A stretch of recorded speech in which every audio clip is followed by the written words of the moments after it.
Good evening. My name is Peter Gladwin, and welcome to tonight's one-to-one interview.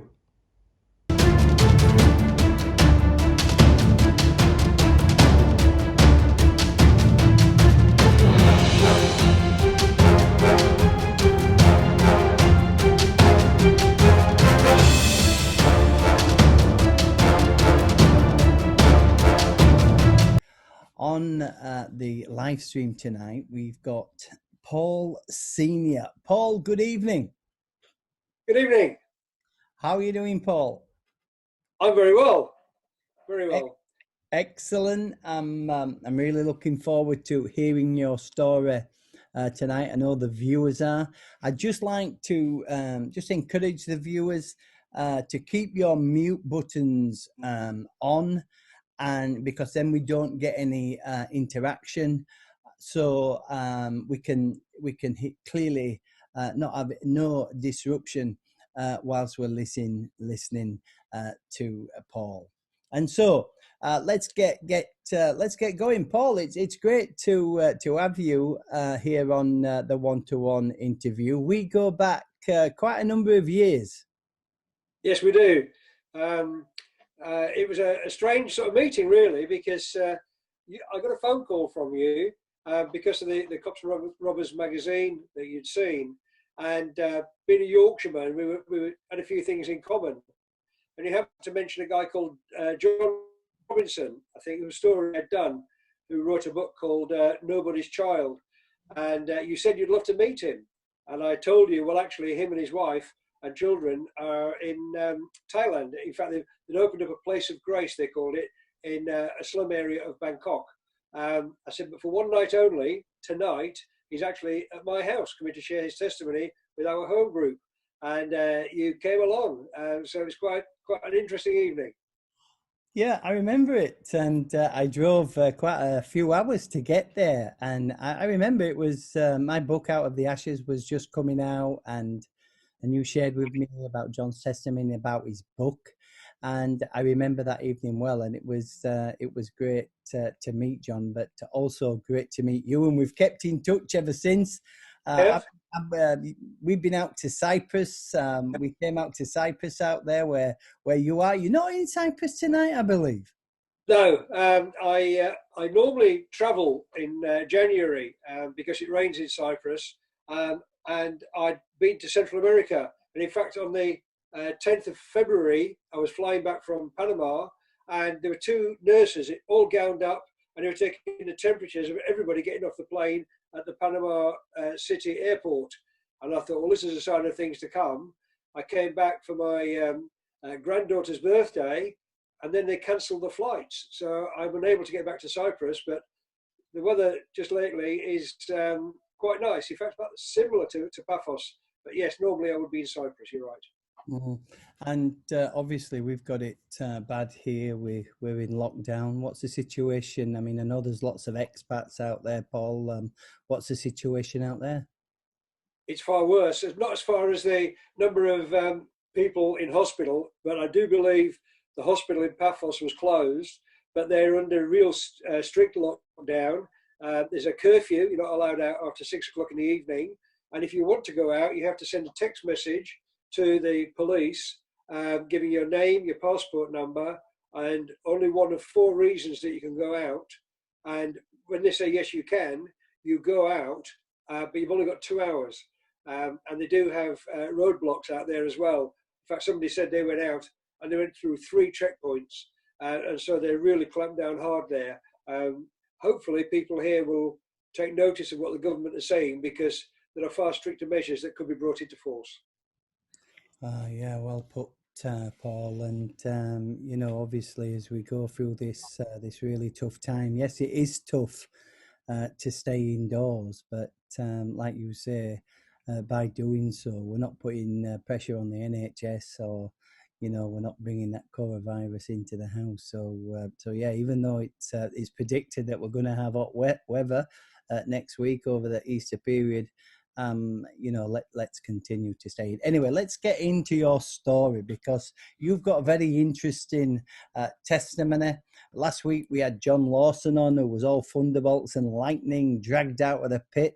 I suspect we're not gonna hear about a pit experience tonight. We're going to hear about an experience where God had His hand on your life from a very early age, and you were brought up in by good parents. So just tell us about your upbringing, Paul. Yeah, I had a noble upbringing. As I said, I'm a Yorkshireman. I'm from Huddersfield. I passed the 11 plus. I went to grammar school. I was good at modern languages. That was the only sort of really good thing I was any good at. Obviously lived at home. Then went off to college. I went to Coventry, to Lanchester Polytechnic, as it was then, to do modern languages. But it was a 4-year course, and after about a year and a half, I thought, well, what am I going to do when I leave? And I really wanted to join the police. So I left college early. I dropped out, if you like. And in 1974, I joined the Metropolitan Police. Wow. And I was posted to Paddington Green. Wow. Not Green, I was posted to Harrow Road, which is near Paddington Green Police Station.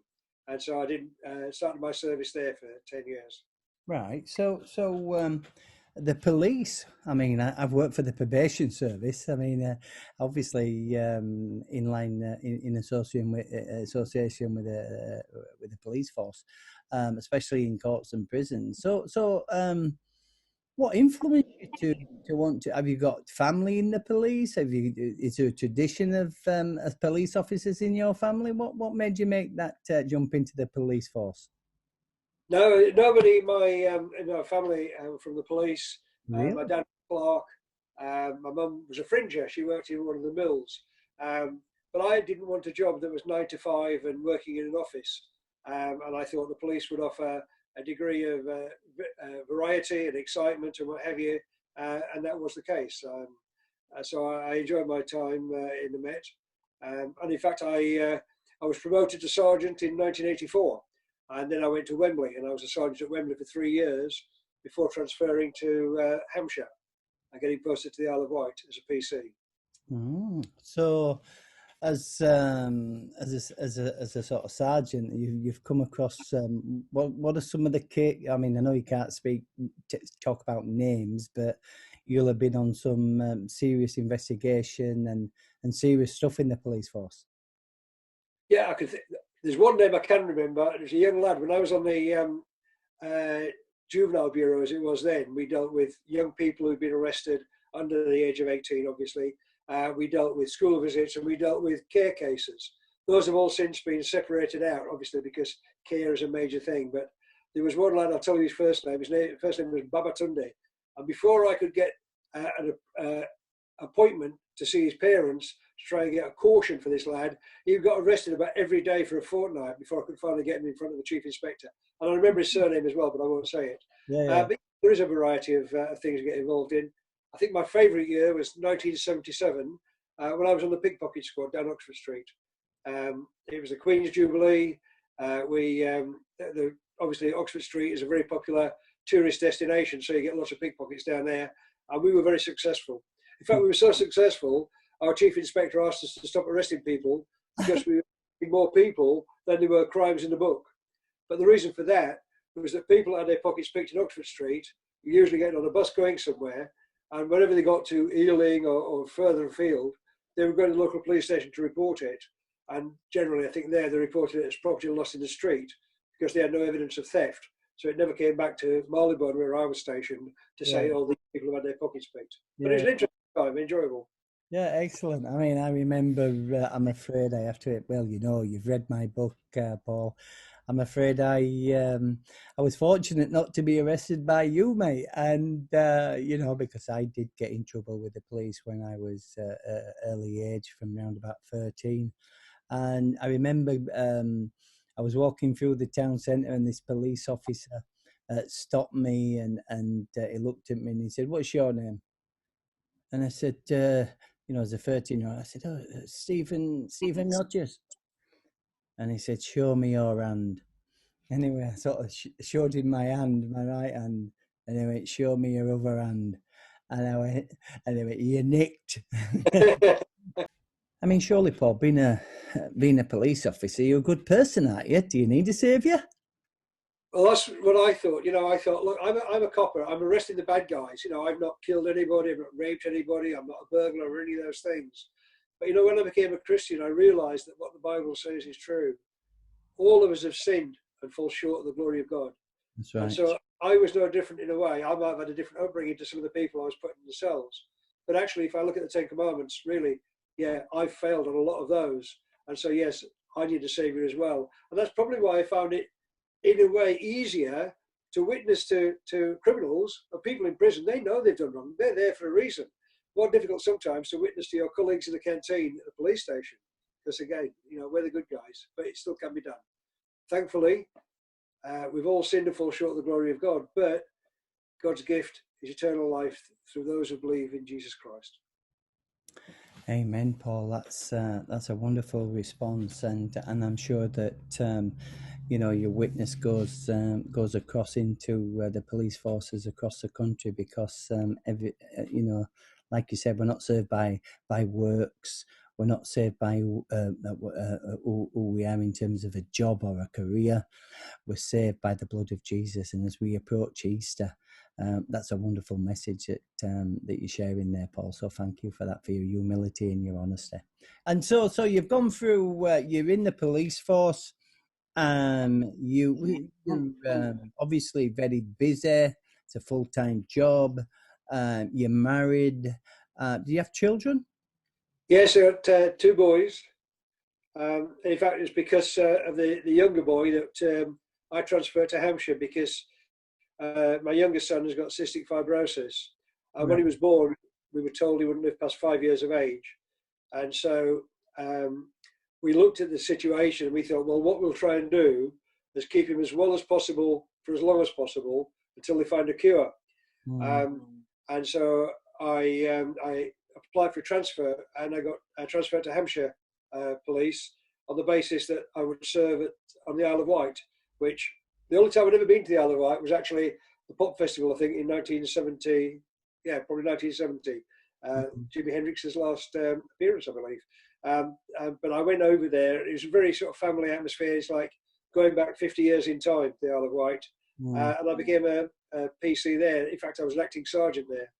And yeah, it was much, much quieter than the Met, I can assure you. Yeah. I've been over to the Isle of Wight on a few occasions, into the prisons there, and a couple of meetings in churches and whatnot. But got some good friends over there, and I like going over there. It's great because you take off from Southampton, and by the time you get up there, it's time to come down. And in Out of Ashes Ministries, God has us traveling as further afield as Australia, Papua New Guinea, which is 24 hours. So it's wonderful to just hop on a plane and then just come straight back down. But you're married, you've got children, you're looking after your child with special needs, and that can't be easy, Paul, at times. That must put a strain on you. Yes, it did. And I was promoted after about 2 years on the Isle of Wight. I was promoted to sergeant, but sadly, at the same time, my father died. And because we were told my son wouldn't live past 5 years of age, we were looking to adopt a little girl. Because we decided, obviously, because it's a genetically inherited disease, we didn't want to risk having any more children of our own. But instead of being offered 1 little girl, we were offered 2. And so my wife, bless her, she did her very, very best with 4 children under the age of 6. But the older little girl had terrible emotional problems because her mother had died of cancer.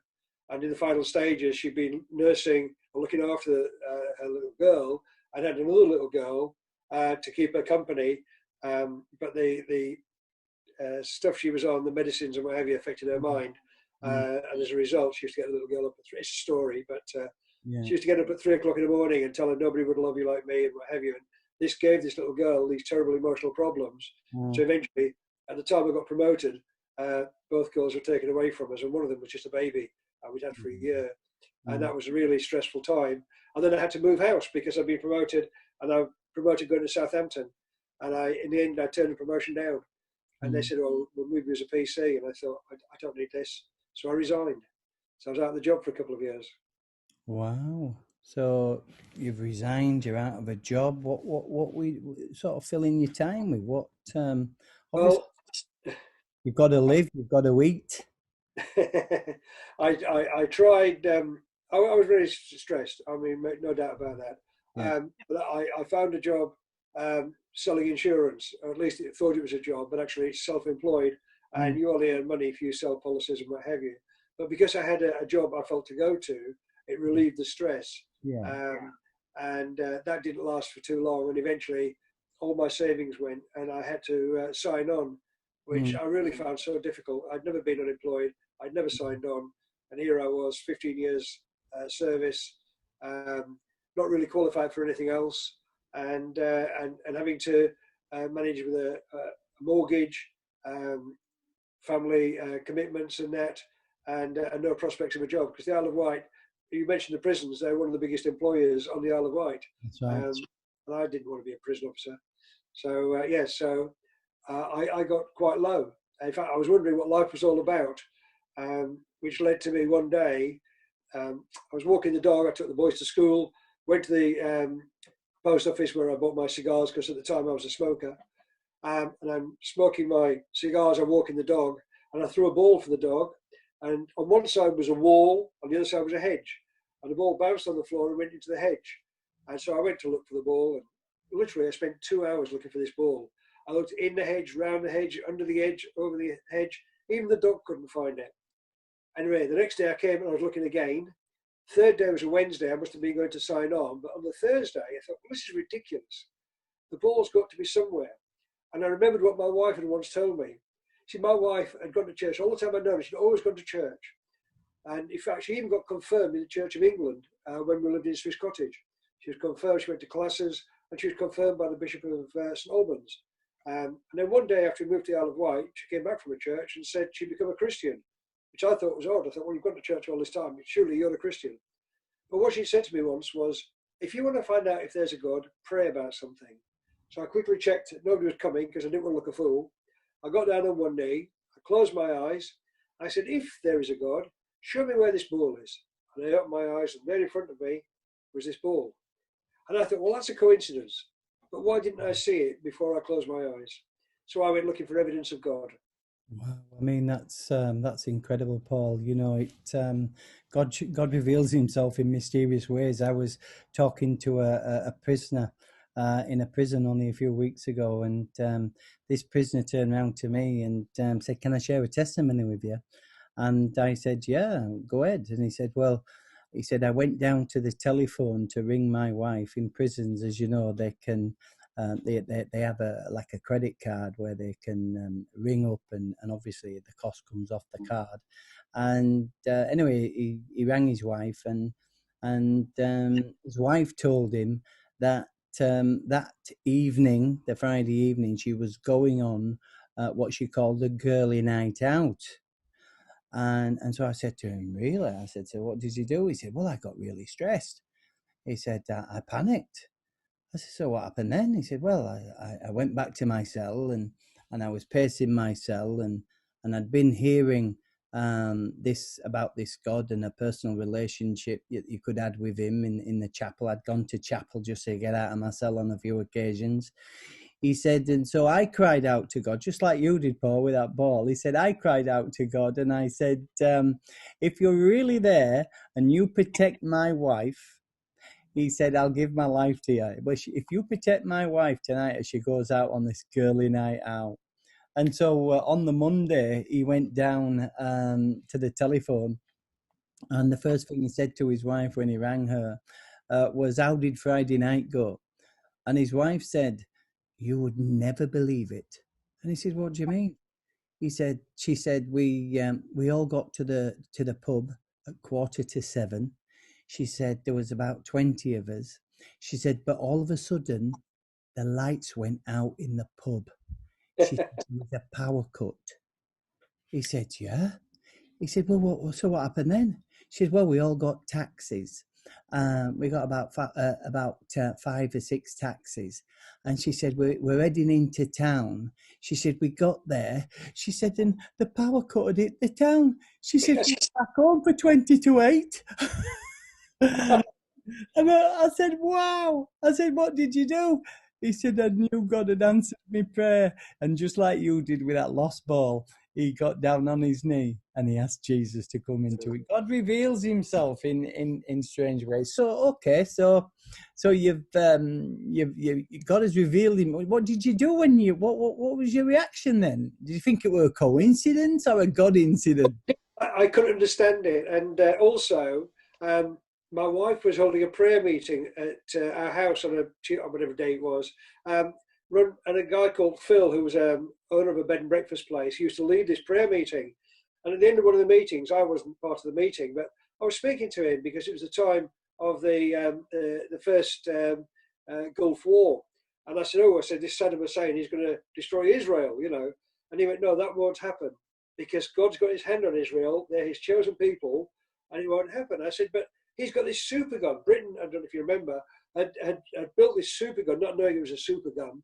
But he had all these missiles and things, and they were accurate missiles. But not one of them caused an injury or a death in Israel. I believe about 7 or 8 older people suffocated trying to put on gas masks because they were frightened he was going to send over poisonous gas, because he reported that he'd gassed the Kurds in northern Iraq. But I think some of these older people had suffocated. But other than that, nobody had been injured by any of the rockets and things that he sent over. So that sort of spoke to me. And I went to Spring Harvest, and I went to a thing called Just Looking. It was called Just Looking. And it was for basically the spouses of those people who had come to the Spring Harvest to enjoy it, but we weren't Christians. So I went along. It was really, really interesting. There was a lady there I got talking to whose husband was a Christian. And again, coincidentally, at the end of the thing, because we lived in the Isle of Wight, my father-in-law, bless him, lived in Stoke Newington. And so we went to see him and stayed there for a couple of days. So the grandchildren, our children, his grandchildren, could see a little bit of London. And on the following day, we took them to London Zoo.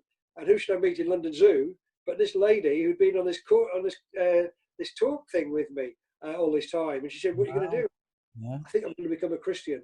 And when I got back to the Isle of Wight, I was really sort of full of cold. I could hardly breathe. And I remember saying to God, "Take this away and I'll become a Christian." And the following day, I went to see this guy, Paul, who Paul moved in Signs and Wonders. He wasn't a full-time pastor, but he used to preach on a Sunday at the little Baptist church that my wife went to. Mm. And as I went to him, I said, "Look, I've been to Spring Harvest and I've heard this and I've heard that, and I believe this and I believe that." I said, "What does that make me?" He said, "Well, that makes you a Christian." So I thought, hallelujah, I'm a Christian now. And he prayed for me, which was wonderful. And he said, "Do you want anything?" I said, "I'd like to be able to speak in tongues," because I'd read about this speaking in tongues. Mm. And he said, "Okay." So he started to pray for me.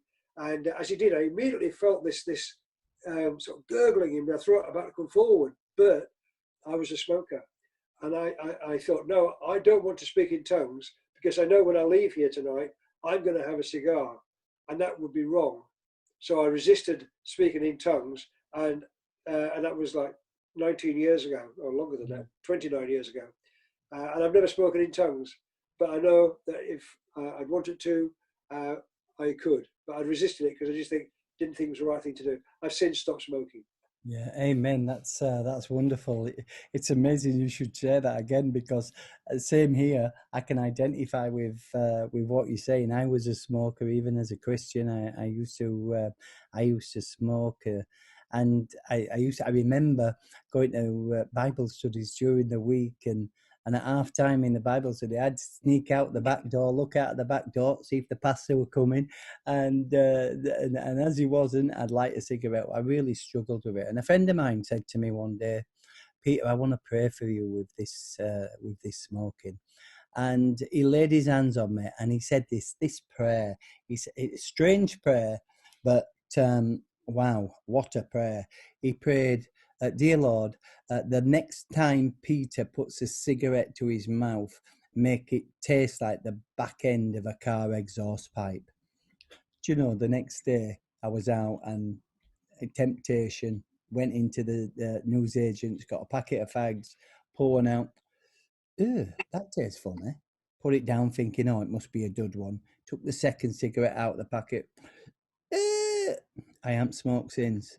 You know, it tasted like the back end of a car exhaust pipe. It's wonderful that God sets us free from those chains, so I can really relate to that, as I haven't smoked since.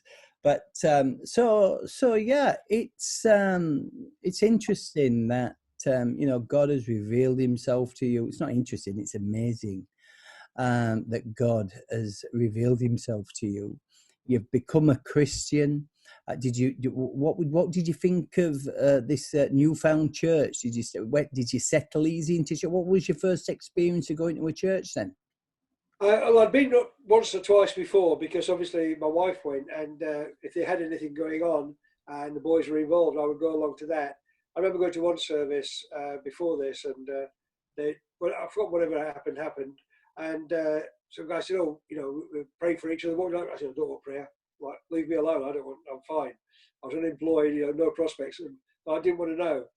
But once I became a Christian, the following Sunday, I'm in church. I got my hands raised, and the people that knew me are looking, thinking, "Wow, what's happened here?" A complete change around.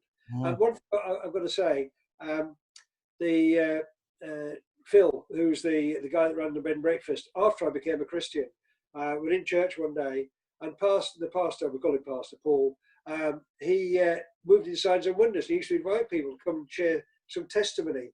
And because it was a holiday place, there were lots of people on holiday that we didn't know. And he would pick them out occasionally and go, "Please come and share, brother." I remember one guy, and they said, "Come and share." And he said, "Well, what do you want me to share?" I said, "Well, tell them how God healed your back." He went, "How did you know God healed my back?" So, "Well, God just told me, now tell them." So that's what he did. So he invited this guy, and Phil was sitting behind me. And he went, "Oh," he said, "this guy's staying with us. He's very interesting. He breaks pronouncements on people's lives." And as soon as he said that, I just floods of tears. And my wife looked at me. And what it was is, when my son was being born and diagnosed with cystic fibrosis, we didn't know anything about it. And the doctor said, "Have you got any questions about it?" So I said, "Well, will he pass it on to his children?" And the doctor said, "Oh, no, he won't live past 5 years of age." Well, without realizing it, that was a pronouncement. And Phil just said, "This guy breaks pronouncements."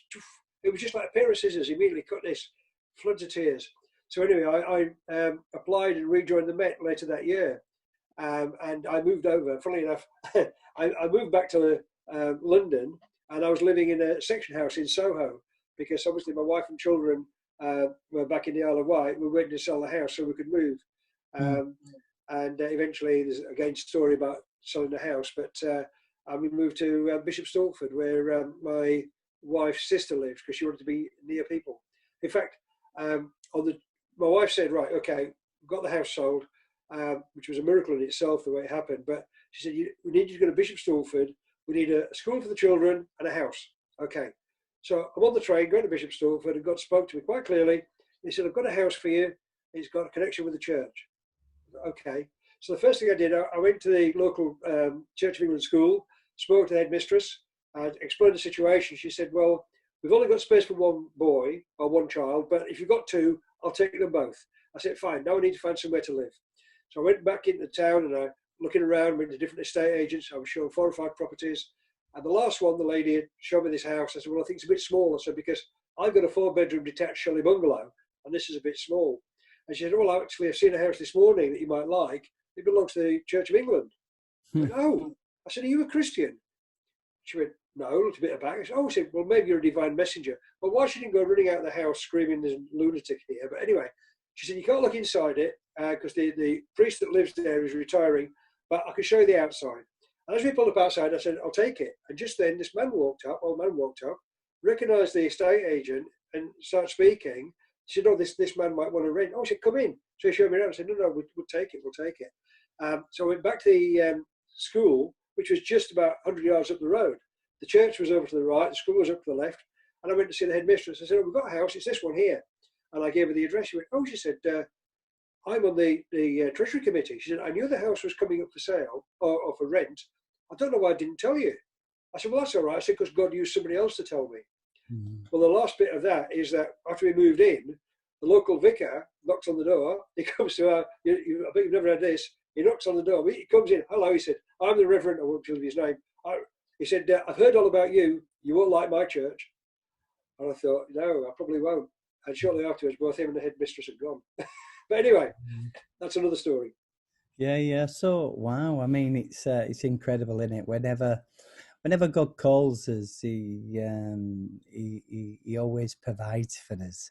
Yeah. And I know that in our situation, when we came to South Wales here, we put in a bid for a house, and actually the owner rang us up 2 weeks before we were to exchange, and he said, "Peter, I'm so sorry, I'm gonna have to pull out."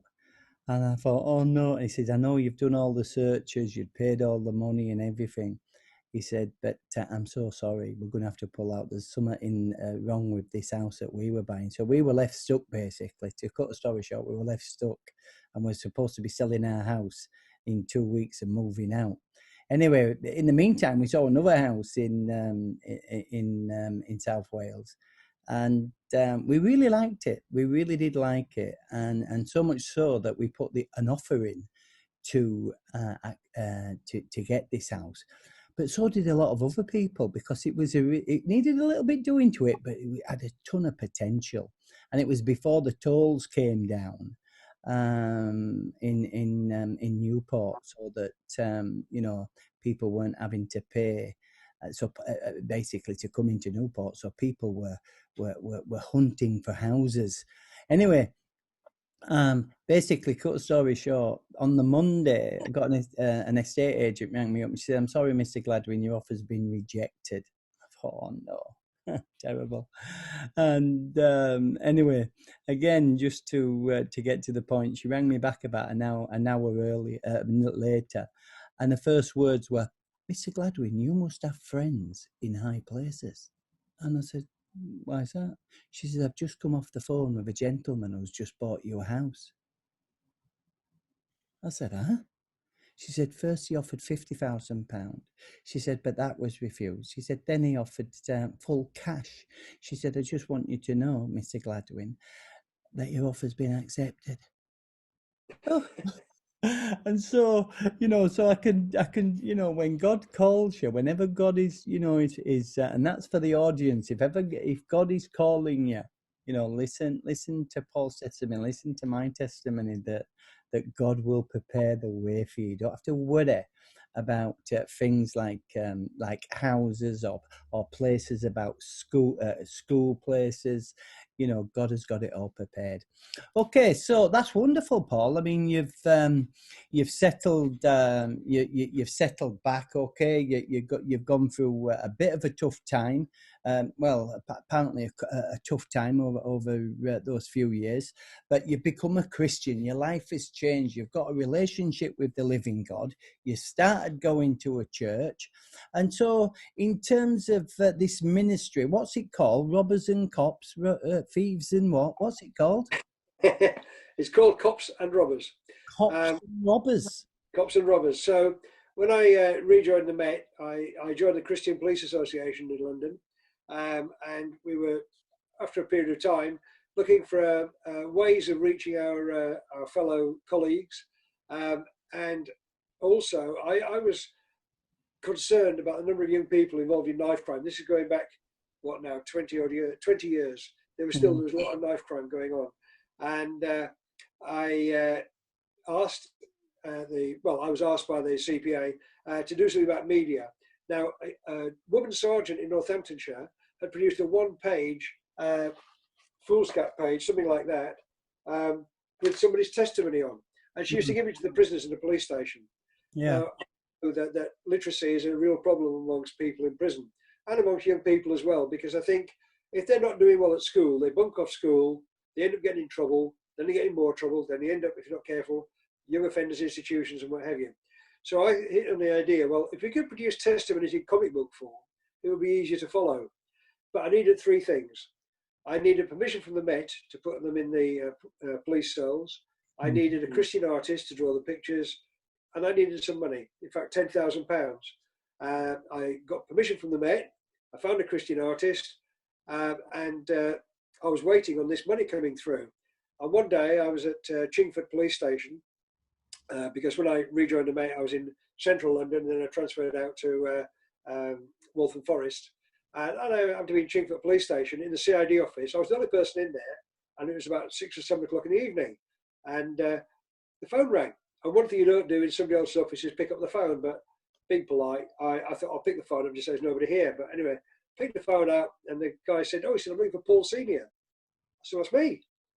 Oh, he said, "It's so-and-so from the youth offending team." I went, "How do you know I was here?"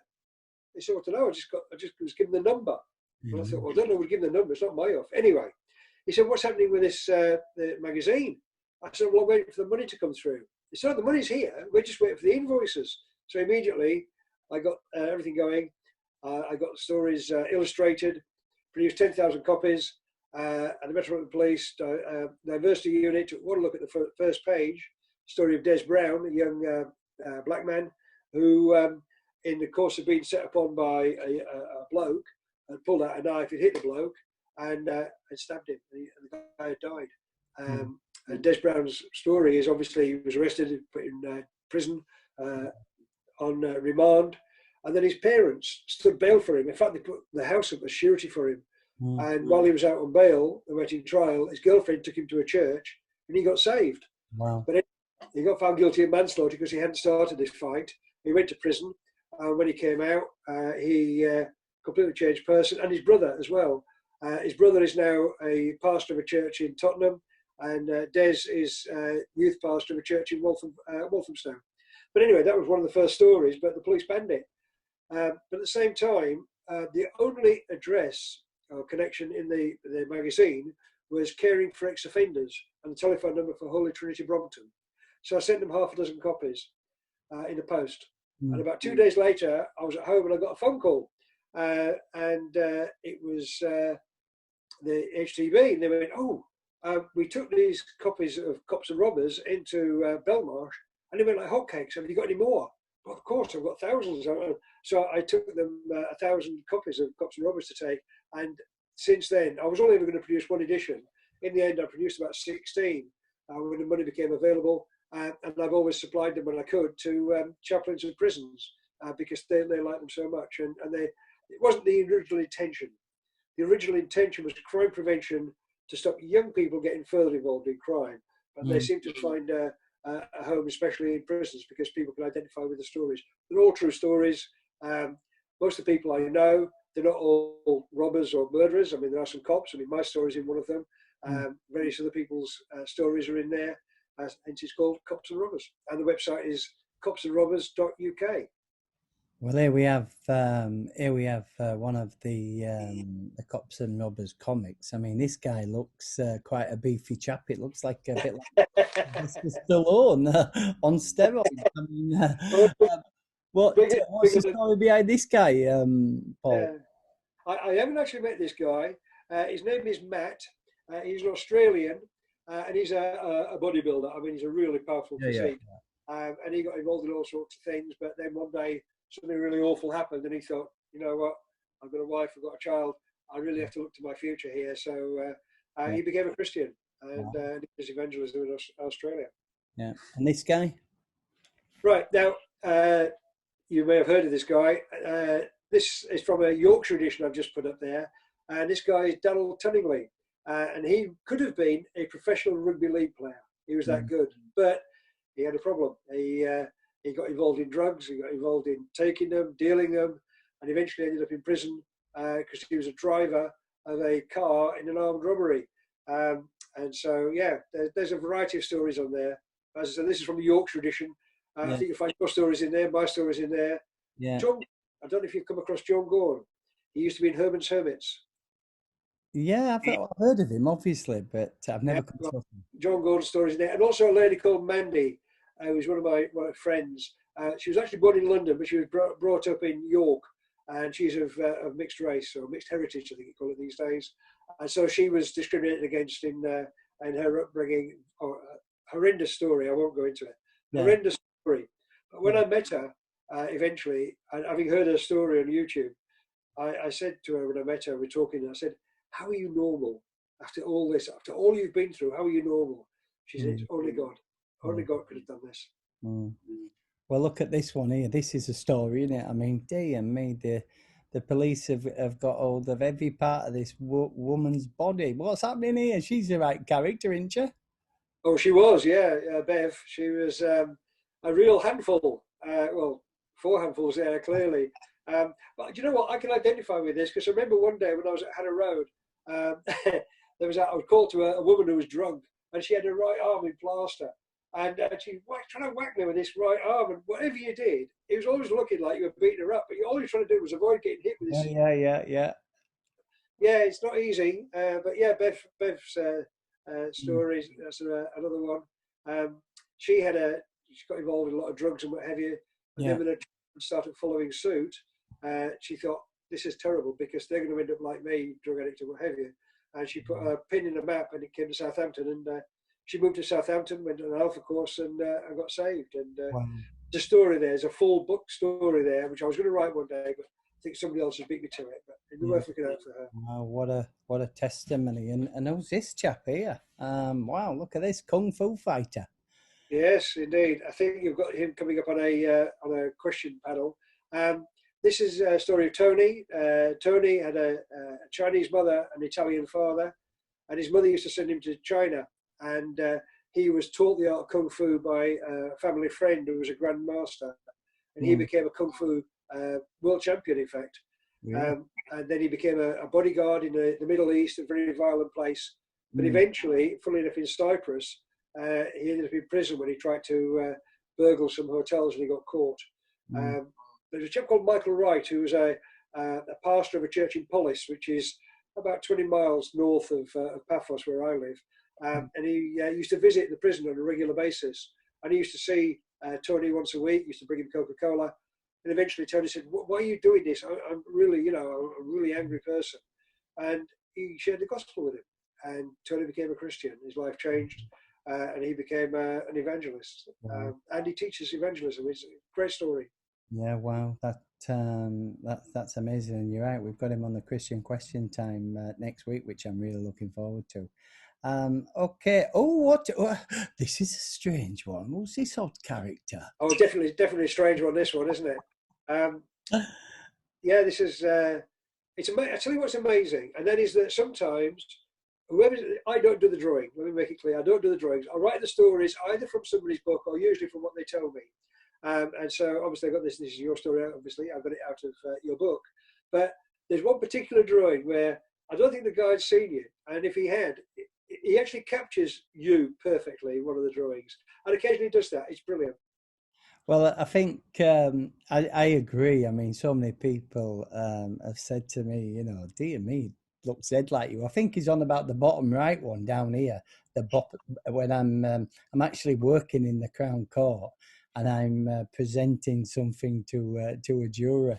But yeah, what a resource this is. Let me just applaud you and just give glory to God for this, because honestly, you don't realize the impact that this resource has on people.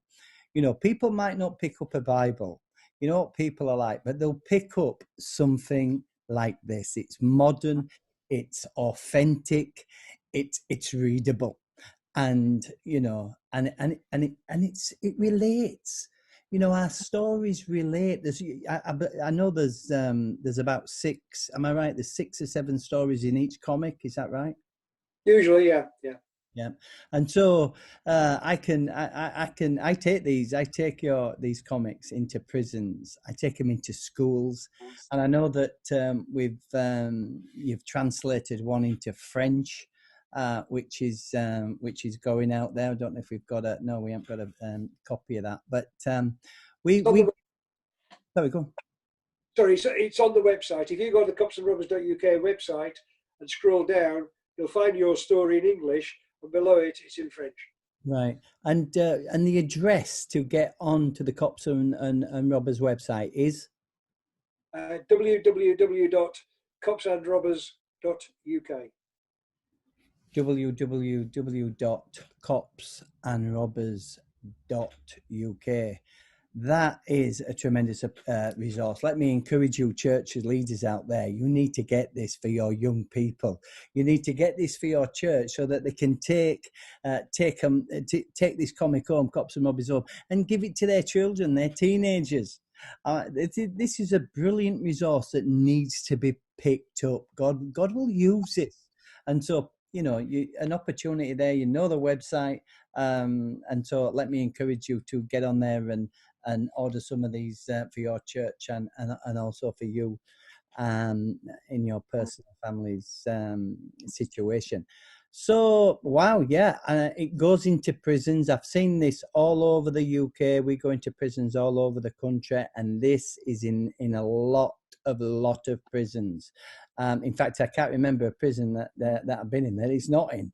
And it's just a great work, and so I want to continue to commend you and your ministry team for putting this together. It's such a creative way of witnessing. I mean, look, you were talking about knife crime. I mean, look there, when I got stabbed, I got stabbed. The guy went to stab me in the chest, missed because I moved my arm over. And he caught me, I've got a big scar all the way down my arm. The knife went in that deep. I lost the use of my right arm for 2.5 years. Knife crime is not a new thing, is it, Paul? No. Funnily enough, when I left the police, when I retired in 2006, and I thought, well, that's it now. I've not got an audience. I've not got the income or anything. So I said to God, what's next? And 2 weeks later, in one day, I had 2 emails and a phone call. And one email was from a chap a sergeant down in Devon, Cornwall, who'd used it and seen people get saved. In fact, if I would just tell you a quick story, he was leading up the youth offending team, and he was giving it out to some of the young lads. And one of them was in prison in breach of an ASBO, an antisocial behaviour order. And he was telling his friends, look, you must get saved, you must get right with God, and this sort of thing. And about 4 or 5 of them got saved. Anyway, he was released, and one day the woman who was in the admin of the youth offending team, she phoned the sergeant up and said, Sergeant Bartlett it was, come down and sort Gary out, he's causing a problem. So the sergeant went down and he said to him, what's the problem? And he said, well, Gary's telling me, unless I become a Christian, when I die, I'm going to hell. Tell him he's wrong. Sergeant Bartlett, well, actually, he's right. So she went in an alpha course and she got saved. Wow. Which is not the sort of thing you could do. Yeah. I'll tell you another story, very quick story. When the police banned the magazine, the Daily Mail got hold of it and the BBC got hold of the story. It was the 2nd of January 2005, I think. And the magazine had 10,000 copies, but probably only about 300 or 400 would have gone into the police cells. And BBC contacted me and asked for an interview. So I contacted my chief superintendent. Unbeknown to me, the chief superintendent from Diversity, who'd banned the magazine, had become my new chief superintendent. My chief superintendent had gone down to Diversity. So I went to speak to him, and he was furious. I don't want to hear any more about this. You're not on the BBC, blah, blah, blah. Fine, okay. So I contacted them, but I'm in the canteen at lunchtime on the BBC News, and at 6 o'clock or 6:30, and then about 10:30, suddenly this item comes up. They interviewed Des, and Des said, I drew out my knife and I stabbed him. He said, but the power of God has changed my life. I could have been a criminal for the rest of my life. And God doesn't look at whether you're black or you're white. He looks at your heart. And so Des was able to share his testimony. So what might have been seen by 300 or 400 people must have been seen by a couple of million people on the BBC News. It's amazing. Amazing what God can do. And God does forgive. That guy served his sentence. He got a prison sentence.